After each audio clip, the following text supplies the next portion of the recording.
Hello guys, ಎಲ್ಲ ಹೇಗಿದ್ದೀರಾ? ಚೆನ್ನಾಗಿದ್ದೀರಾ ಅಂತ ಭಾವಿಸ್ತಾ ಇದ್ದೀನಿ. ಇವತ್ತು ನಾನು ತುಂಬ ಸೂಪರಾಗಿ, ಈಸಿಯಾಗಿ, ಟೇಸ್ಟಿಯಾಗಿ ಮಾಡೋವಂಥ ನೀರುಪ್ಪಿಟ್ಟು ಹೇಗೆ ಮಾಡೋದು ಅನ್ನೋದನ್ನು ತೋರಿಸ್ಕೊಡ್ತಾ ಇದ್ದೀನಿ. ಬನ್ನಿ ಮಾಡೋಣ. ಮೊದಲಿಗೆ ಇಲ್ಲಿ ಎಣ್ಣೆ ಕಾಯೋಕ್ಕೆ ಇಟ್ಟಿದ್ದೀನಿ. ಎಣ್ಣೆ ಕಾದಿದೆ. ಈಗ ಸ್ವಲ್ಪ ಸಾಸಿವೆ ಹಾಕಿ ಅದು ಸಿಡಿಯೋ ಮಟ್ಟಿಗೆ ಬರುವವರೆಗೂ. ಈಗ ಇದು ಸಾಸಿವೆ ಸಿಡಿತಾ ಇದೆ. ಸ್ವಲ್ಪ ಕಡಲೆಬೇಳೆನ ಸೇರಿಸ್ಕೊಂಡು ಕೆಂಪು ಬಣ್ಣ ಬರೋವರೆಗೂ ಹುರ್ಕೊಳ್ಳೋಣ. ಇದ್ರ ಜೊತೆ ಸ್ವಲ್ಪ ಕರಿಬೇವಿನ ಸೊಪ್ಪನ್ನು ಆ್ಯಡ್ ಮಾಡ್ಕೊಳ್ಳೋಣ. ಕಡಲೆಬೇಳೆ ಚೆನ್ನಾಗಿ ಎಣ್ಣೆಯಲ್ಲಿ ಫ್ರೈ ಮಾಡ್ಕೊಂಡಿದ್ದೀನಿ. ಇದಕ್ಕೆ ಮುಕ್ಕಾಲು ಪಾವ್ ಅಷ್ಟು ರವೆನ ತಗೊಂಡು ಈಗ ರವೆನೂ ಹುರ್ಕೊಳ್ಳೋಣ.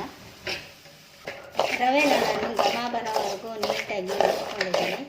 ಉಪ್ಪಿಟ್ಟು ಎಲ್ಲ ರೀತಿಯೂ ಟೇಸ್ಟ್ ಬರೋಕ್ಕೆ ಮೊದಲನೇ ಕಾರಣನೇ ರವೆನ ನೀಟಾಗಿ ಹುರ್ಕೋಬೇಕು ತಾಳ್ಮೆಯಿಂದ. ಆಗ ಉಪ್ಪಿಟ್ಟು ಚೆನ್ನಾಗಿ ಬರುತ್ತೆ.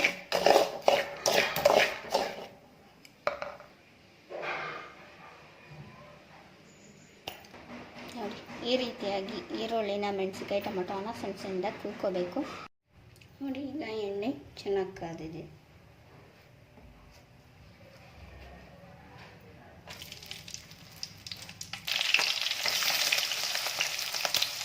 ಈಗ ಇದಕ್ಕೆ ಸಣ್ಣದಾಗಿ ಹೆಚ್ಕೊಂಡು ಟೊಮೊಟೊನ ಆ್ಯಡ್ ಮಾಡ್ಕೊಳ್ಳೋಣ. ರುಚಿಗೆ ತಕ್ಕಷ್ಟು ಚೆನ್ನಾಗಿ ಸೇರಿಸೋಣ. ಚಿಕ್ಕಿ ಅರಿಶಿನ,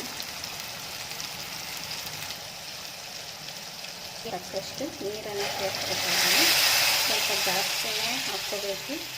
ತೆಳ್ಳಗೆ ನೀರು ಉಪ್ಪಿಟ್ಟೋಕ್ಕೆ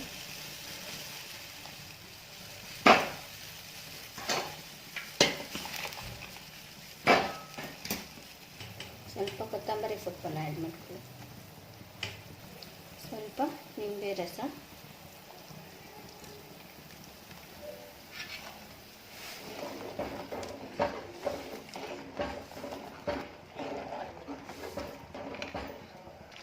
ಚೆನ್ನಾಗಿ ಮಿಕ್ಸಪ್ ಮಾಡ್ಕೊಳ್ಳೋಣ.